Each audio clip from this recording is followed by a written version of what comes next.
Hola, muy buenas tardes. Mi nombre es Marcelo Figueroa. Hoy vamos a ver la clase número 2 de la unidad número 1 de Bioquímica Nutricional, aparte de elementos de química general e inorgánica. Los temas del día de hoy serán reacciones químicas, soluciones porcentuales, potencial hidrógeno y buffers. Particularmente de las reacciones químicas, vamos a empezar con la clasificación, ya que el concepto fue abordado la clase anterior. Si es que nos recuerdan el concepto, pueden ver el video anterior que ya está subido en el canal de YouTube. Respecto a la clasificación de las reacciones químicas, como bien sabemos, las reacciones químicas se pueden clasificar de diversas maneras. Entre ellas vamos a ver tres maneras de clasificarla. Por ejemplo, tenemos según la clasificación según la partícula intercambiada, que esta la vamos a ver al final, ya que nos va a dar lugar a numerosos temas de interés para el desarrollo de la unidad. Entonces vamos a ver que lo que vamos a ver primariamente es según la estructura que se modifica, es decir, cómo se rearregla la molécula dentro de sus enlaces. Y también vamos a ver cómo se clasifican según la energía intercambiada. Esto también es importante, ya que es algo que ustedes vieron en muchísimos lugares. Termino de colorearlo para que quede mejor. Perfecto. Bien, entonces empecemos. ¿Cómo se clasifican según la forma en que la estructura se modifica? Pueden ser tanto de síntesis, reacciones de síntesis o reacciones de combinación, o también pueden ser reacciones de descomposición. Vamos a ver que el proceso inverso de la síntesis es el proceso de descomposición. En un proceso de síntesis, ¿yo qué es lo que voy a tener? Dos o más compuestos, en este caso van a ser un compuesto A, más un compuesto B, que me va a dar un compuesto C. Es el esquema más sencillo. Es decir, yo voy a sintetizar C a partir de la sumatoria de A más B. Sin embargo, podemos hacer un proceso inverso. Es decir, en el sentido contrario, podríamos evaluar que C, por acción, por ejemplo, del calor, por ejemplo, o espontáneamente puede descomponerse en A más B, que serían unos productos más pequeños.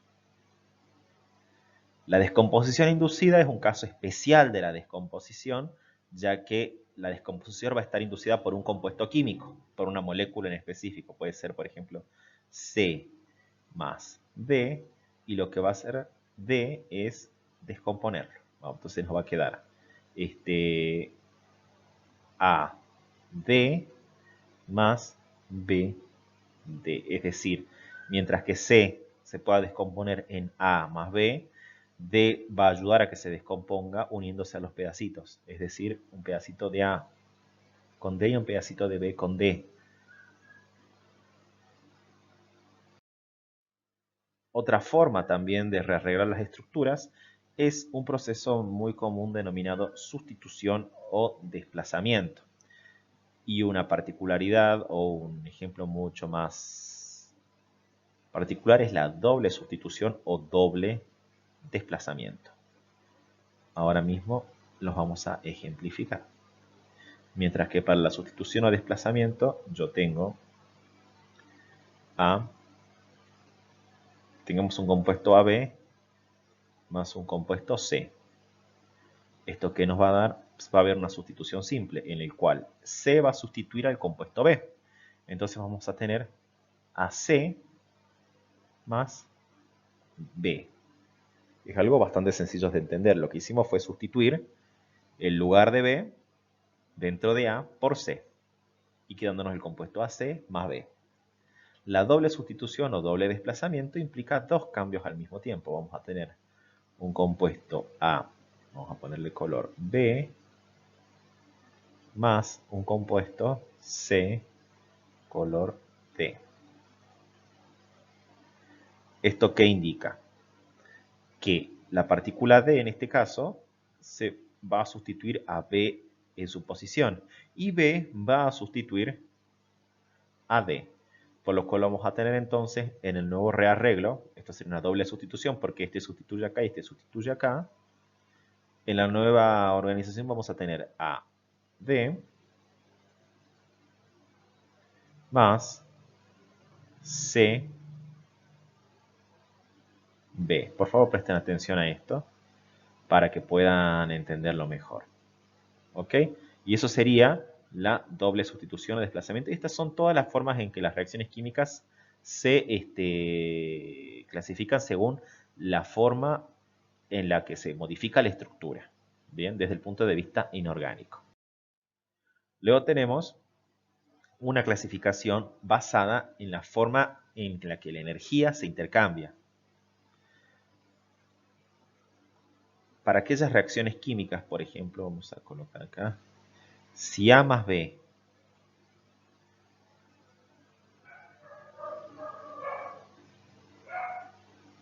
me generan un producto C más energía,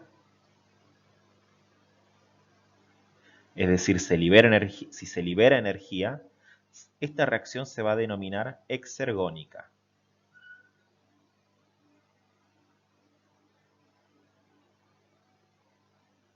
Mientras que, por ejemplo, si es que yo tengo A más energía,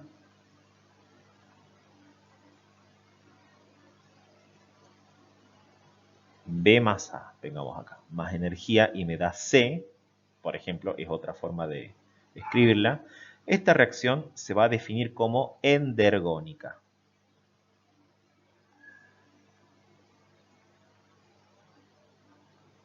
¿Esto qué me indica? En la exergónica implica que yo tengo los reactivos y los productos. Bien, como producto voy a tener energía, lo que significa que se va a liberar energía de esa reacción química. Mientras que las endergónicas absorben energía, es decir, A más B más energía, es decir, absorben energía para recién formar C. Acuérdense, exer o exo viene de exterior y ender o endo viene de interior o de interiorizar. Significa que van a absorberla.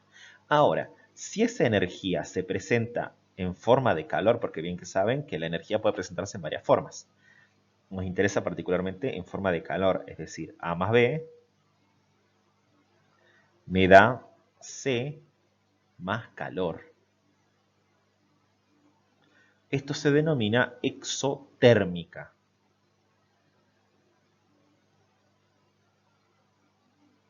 Por ejemplo, las combustiones son reacciones altamente exotérmicas. ¿Por qué? Porque el combustible y el comburente, que es el oxígeno, se unen, reaccionan químicamente para liberar mucho calor, que sería más dióxido de carbono, más agua.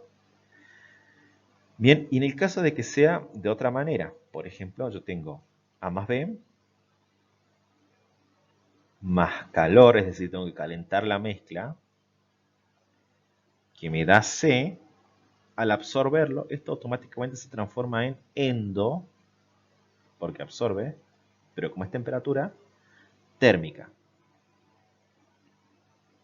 Bien, entonces ya saben, si es que libera energía es exergónica, si la absorbe es endergónica. Si esa energía se libera en forma de calor es exotérmica, y si la absorbe, si absorbe calor esa reacción química es endotérmica.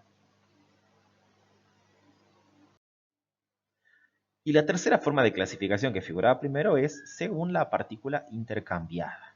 Bien, se pueden intercambiar dos clases de partículas. Acá dice intercambio de protones. Lo que en realidad no es un protón como tal. Bien sabemos, recuerdan, los átomos contienen protones, neutrones y electrones.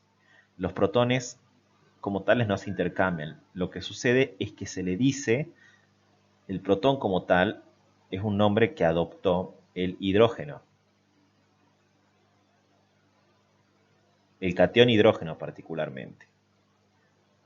El catión hidrógeno tiene el hidrógeno como átomo tiene la particularidad de que su átomo está compuesto por un solo protón y un solo electrón, que se encuentra girando alrededor de ese protón. Es el átomo más simple que existe. Entonces, si pierde ese electrón, es decir, si se va para otro átomo, entonces el hidrógeno queda cargado, queda sin su carga negativa, entonces queda con carga positiva y sería solo un protón. Lo que se intercambian acá son justamente estos hidrógenos y es una de las teorías de lo que sucede. Estas reacciones se van a denominar también reacciones de ácido-base. ¿Por qué? Porque vamos a tener un ácido genérico, por ejemplo, AH, que reacciona químicamente con un compuesto base o básico genérico, que le vamos a poner B o H.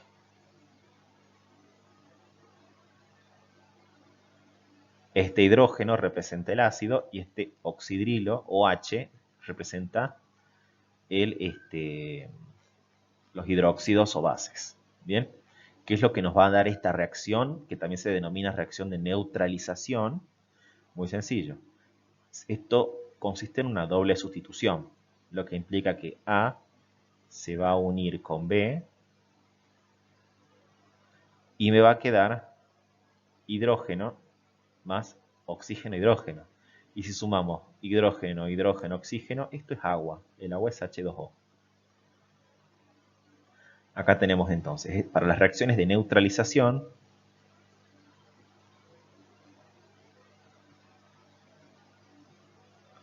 ¿qué es lo que tenemos? Un ácido más una base. Y este compuesto se denomina sal. Y esto es agua. Todos los ácidos que reaccionan con bases nos dan sales más agua, sea cual sea. Bien, lo que nos interesa a nosotros acá justamente es la reacción de neutralización. Los ácidos, ya vamos a estar viendo cuáles son sus propiedades. Vamos a ver, por ejemplo, si tenemos un ácido, AH, ¿qué es lo que sucede? Los ácidos, cuando se disuelven en agua, se produce un proceso de hidrólisis.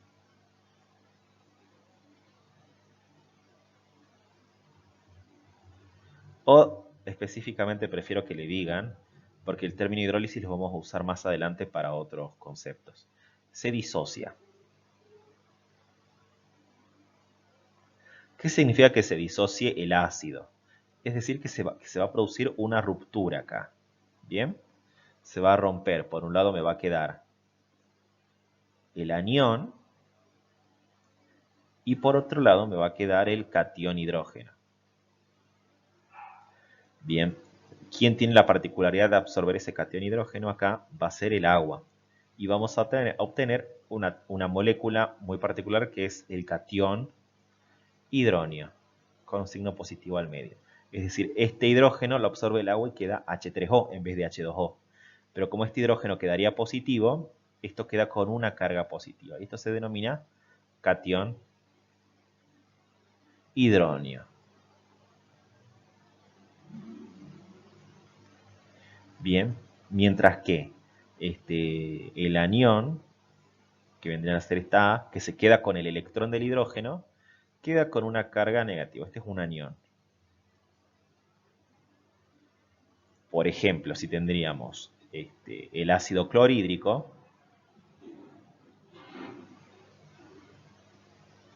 más agua, me olvidé de poner esto acá, el ácido clorhídrico más agua, esto se disociaría en este cloro, que quedaría solito como anión cloruro, más este hidrógeno que se va con el agua, que me da catión hidróneo. Este es el mismo catión hidróneo y esto es anión cloruro.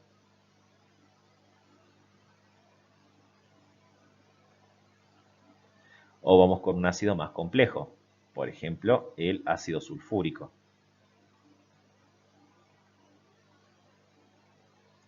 Los que siempre se pierden son los hidrógenos, recuerden, en una disociación iónica, si se trata de un ácido. El ácido sulfúrico más el agua, que es lo que obtenemos, de acá salen dos hidrógenos. Recuerden que acá nos van a salir dos hidrógenos, o sea que voy a requerir dos moléculas de agua para que los absorban. Por lo tanto voy a obtener dos catión hidróneo. Y este anión que queda acá, como perdió 2 hidrógenos, se quedó con 2 electrones, uno de cada hidrógeno.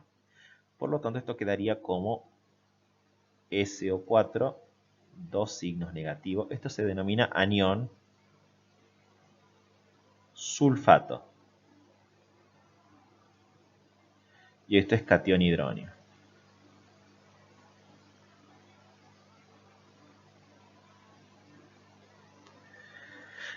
Podríamos ver también la disociación de las bases, pero no la vamos a evaluar ahora, ya que es un poco más complejo el asunto y no nos va a servir para el concepto que viene más adelante.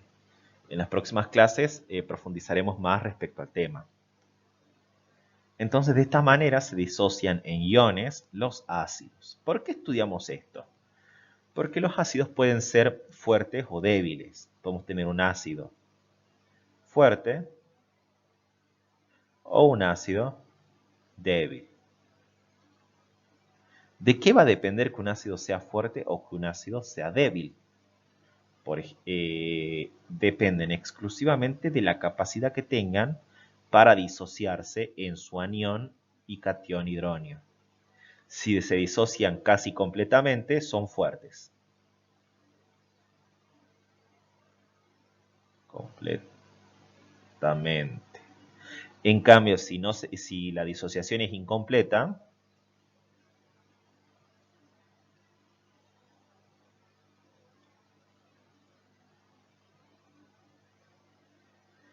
son ácidos débiles. Ejemplos de ácidos fuertes tenemos el ácido clorhídrico o el ácido sulfúrico. Y ejemplos de ácidos débiles tenemos el ácido cítrico, el ácido del vinagre, que vendría a ser el ácido acético. Yo le digo ácido etanoico, que es el nombre correcto, pero sistemático, pero se lo conoce mejor como ácido acético. Y todos los ácidos orgánicos en general, hasta los lípidos que son ácidos orgánicos, son ácidos muy débiles. Ahora, ¿qué es lo que sucede?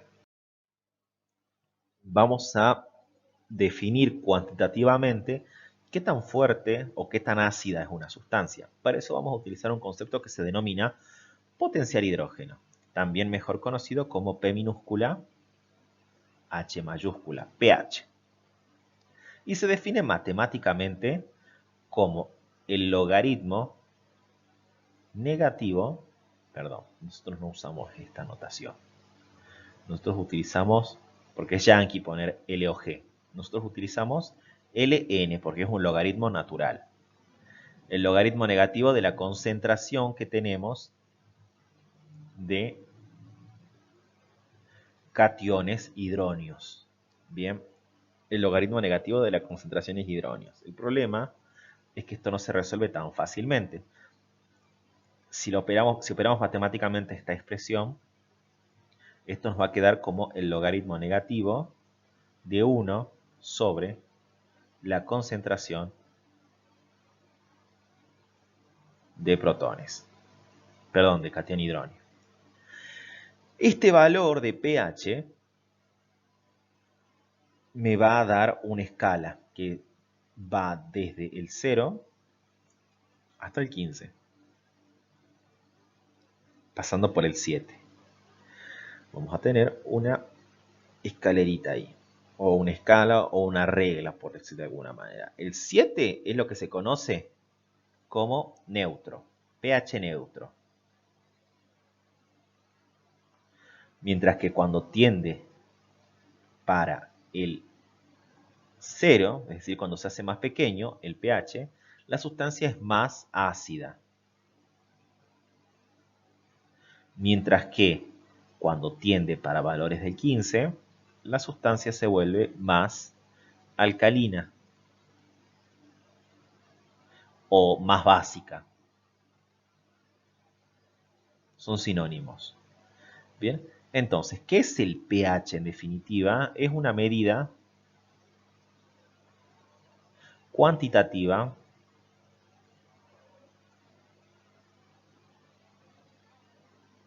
de la acidez.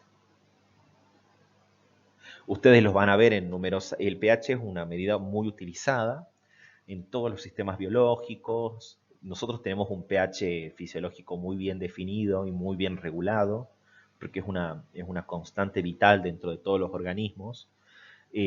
También se utilizan los alimentos, se mide el pH de los alimentos para saber si no están descompuestos, etcétera. Es decir, es algo que van a utilizar de ahora en más, para siempre, el potencial hidrógeno o los valores de pH.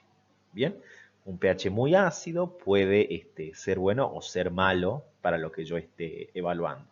Por ejemplo, las conservas utilizan valores muy bajos de pH, por ejemplo, las conservas en vinagre. El pH se baja mucho porque los microorganismos no crecen, hay muchos microorganismos, o la mayor parte de los microorganismos patógenos, no crecen en pHs muy ácidos, sino crecen más en pHs ligeramente neutros. Bien.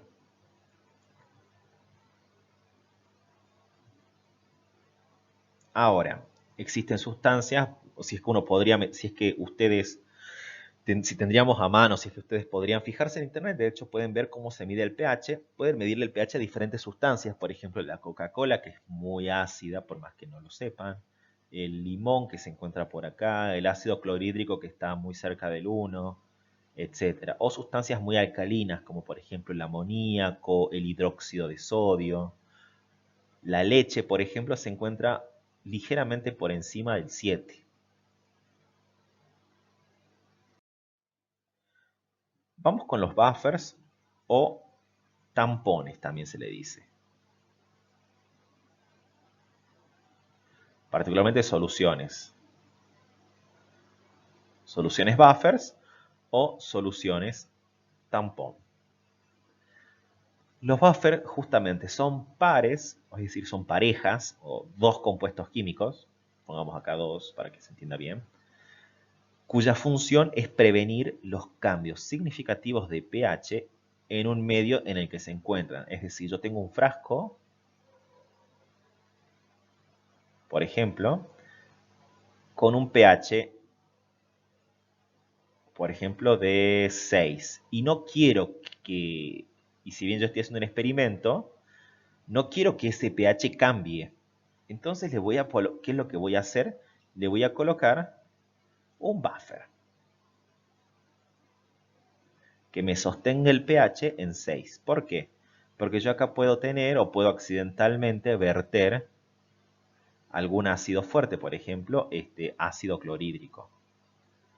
Bien, lo que va a hacer el buffer es evitar que el ácido clorhídrico modifique el pH. Todo por acción del buffer. Bien, si yo no tuviera ese buffer, el ácido clorhídrico me podría llevar de hecho el pH hasta valores cercanos a 1. Es decir, me destruye mi experimento o mi sustancia, lo que yo tenga. Ahora, ¿de qué están compuestos los buffers?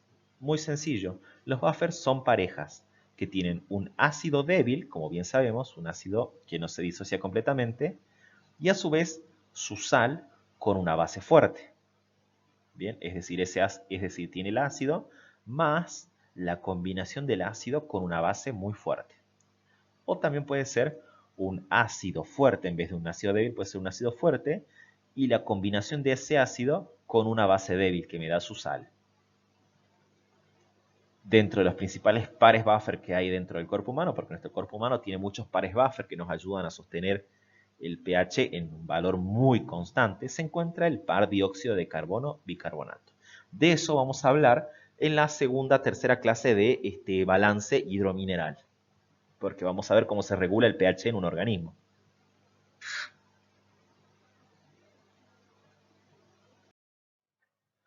Por otro lado, según la partícula intercambiada, también podemos hablar entonces de, ya hablamos de intercambio de protones o de hidrógenos específicamente, vamos a hablar ahora de el intercambio de electrones. También se denominan reacciones redox. La palabra redox viene particularmente de las siglas reduoxidación u oxidorreducción.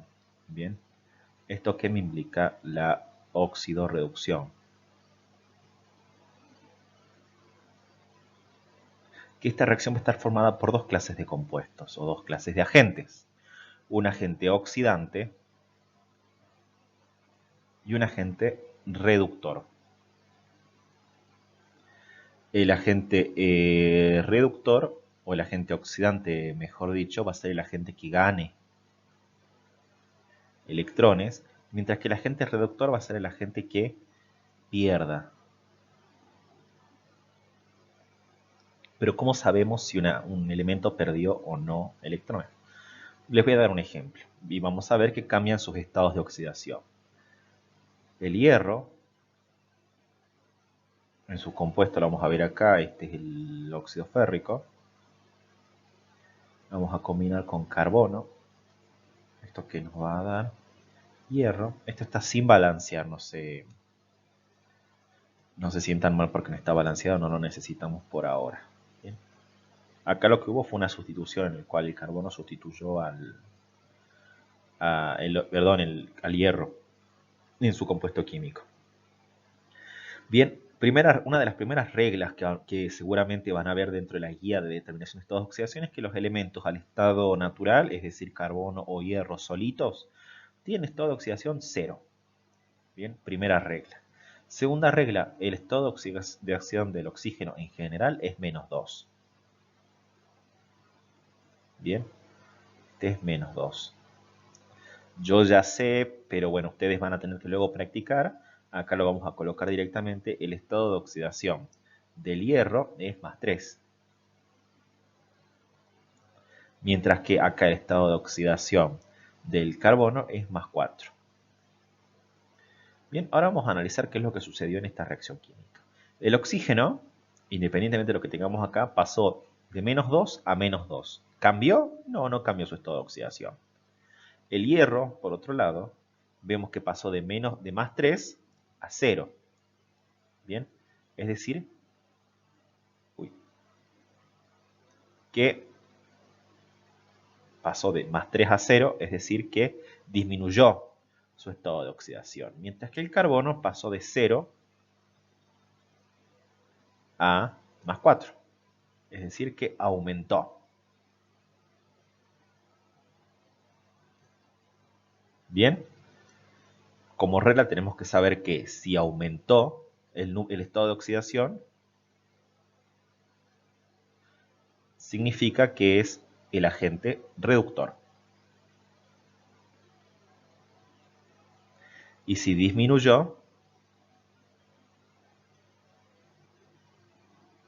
es el oxidante. Bien, ¿esto qué nos quiere decir entonces? ¿Cuál disminuyó? Como podemos observar, el del hierro. El del hierro pasó de +3 a 0. Este es el oxidante.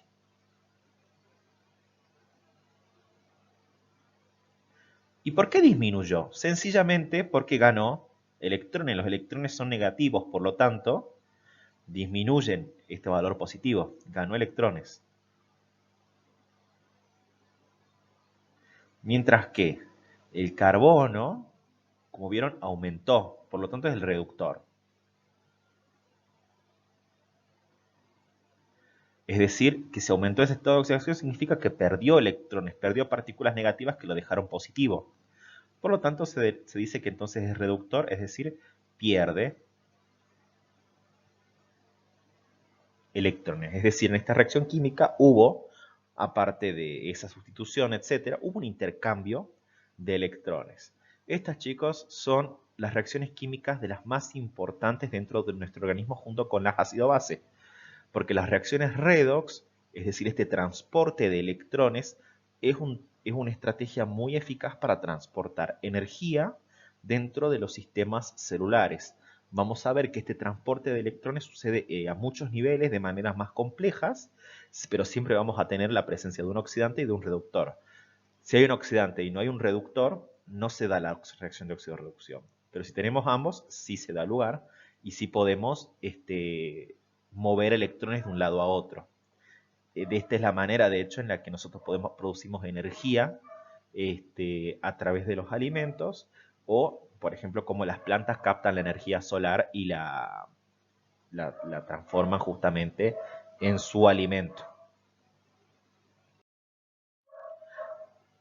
Tenemos como ejemplos también de la oxidorreducción, les voy a colocar acá dos ejemplos. Uno es la combustión, para que vean ejemplos, y la dismutación. Hay muchos más. Hay sustituciones simples también que son redox. La combustión, ¿en qué consiste? En un combustible más un comburente que da dióxido de carbono. Uy, perdón, acá no va esto. Una flecha. Dióxido de carbono más agua. Y las dismutaciones también son reacciones de descomposición.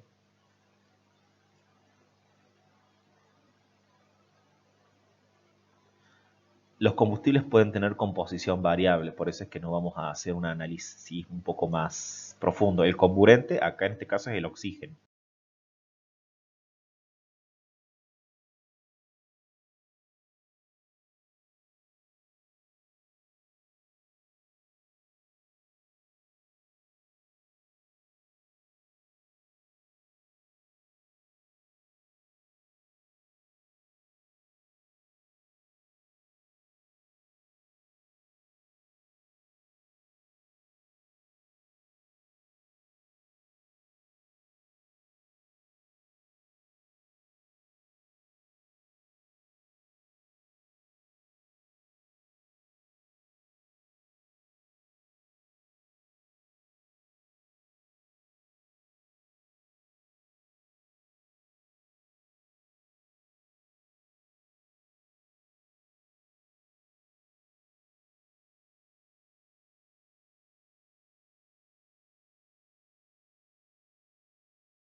Siempre requieren por eso de oxígeno las combustiones. En el caso de la dismutación es un proceso muy particular. Vamos a poner, por ejemplo, acá el agua oxigenada, que es H2O2. Este es un caso, como les digo, particular porque el oxígeno no tiene estado de oxidación -2, sino tiene estado de oxidación -1. Está, -1. Y acá el hidrógeno tiene estado de oxidación siempre +1. Bien, es cuando se descompone el agua oxigenada, que es lo que obtenemos que nos da la acción bactericida, oxígeno, este está en estado 0, y también vamos a tener agua. Aquí el oxígeno sí está a -2, y acá el hidrógeno sigue estando a +1. Es decir, de este lado tenemos hidrógeno y oxígeno, y de este lado tenemos hidrógeno y oxígeno. El hidrógeno pasó de -1 a +1 a +1, o sea, no cambió. Sin embargo, el oxígeno pasó, por un lado, de -1 a 0, y por otro lado pasó de -1 a +1. Ay, perdón, a -2. Me confundí de flecha ahí. Ya me parecía muy raro. Pasó de -1 a -2. Bien, acá, ¿qué es lo que sucedió? Entonces, acá, si subió el estado de oxidación, significa que perdió.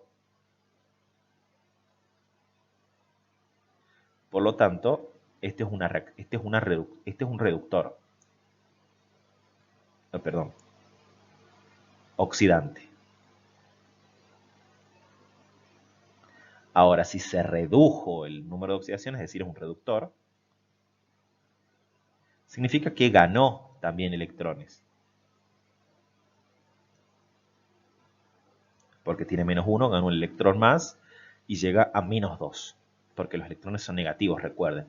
En cambio, pasó de -1, perdió un electrón y pasó a 0 porque perdió una carga negativa. Es decir, la dismutación hace referencia a que un elemento actúa al mismo tiempo como oxidante y al mismo tiempo como reductor en el mismo compuesto. Como vimos en el caso anterior, eran dos compuestos diferentes, dos elementos diferentes. En este caso es el mismo elemento. Por eso se dice dismutación. Para finalizar, vamos a ver un poco de soluciones. Las soluciones no son nada más ni nada menos que sistemas homogéneos. Bien, y están compuestos básicamente por dos componentes, o dos tipos de componentes. Uno es el soluto, St, y el solvente. Le voy a poner Sb. Soluciones yo lo simbolizo como Sn. El soluto es el que se encuentra en menor proporción.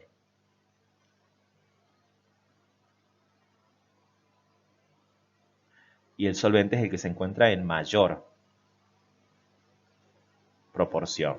Bien, por ejemplo, un vasito de agua. Yo siempre con vasitos de agua. Sí, chicos, sí. Es el mejor ejemplo que tengo. Y le colocamos sal.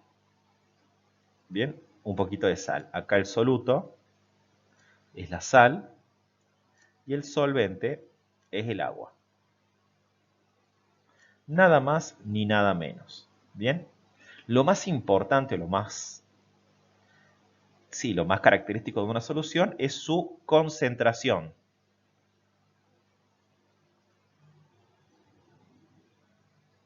La concentración, también simbolizada como los corchetes, nos dice cuánto soluto hay por cada unidad de solución o, dependiendo de la unidad, de solvente. Y así, por ejemplo, tenemos diferentes maneras de expresar la concentración que nos ayudan también a calcularla. Las expresiones físicas de la concentración, nosotros vamos a ver solamente las expresiones porcentuales. Porcentuales porque vienen de 100. Bien, y así vamos a tener tres grandes soluciones. El porcentaje masa-masa, el porcentaje masa-volumen y el porcentaje volumen-volumen. Esto, chicos, lo tienen que aprender porque lo van a ver para todas las materias, lo van a requerir. Porcentaje masa-masa, ¿qué significa? Gramos. Es decir, ¿cuántos gramos tengo de soluto por cada 100 gramos de solución? Por eso es masa-masa, masa-masa. Ahora masa-volumen. Van a ser esto entonces, gramos de soluto sobre 100, acuérdense que es masa sobre volumen, esto serían mililitros de solución. Mientras que el porcentaje volumen-volumen van a ser volumen arriba, mililitros de soluto sobre 100 mililitros de solución.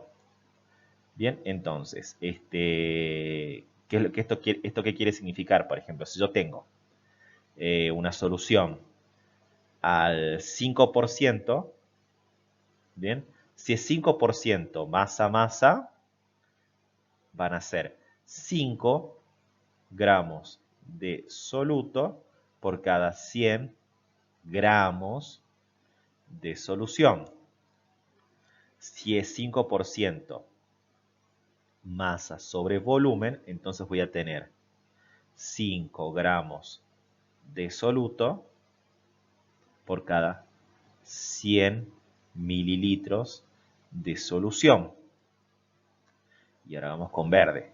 Si es que es volumen, volumen, este 5%, por eso siempre hay que poner el porcentaje, y si es volumen, volumen, o masa, masa, o masa, volumen. Si es volumen, volumen, ¿esto qué nos quiere decir? Que vamos a tener 5 mililitros de soluto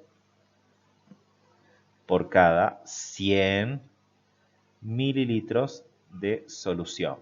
Quiero que ustedes me digan en una pregunta que voy a hacer al grupo si es cómo se leerían 7% masa, masa, y cómo leeríamos 10% masa, volumen. Quiero que me lo contesten en el grupo. Este es el problema A y este es el problema B. Por favor, contesten. Los voy a estar leyendo.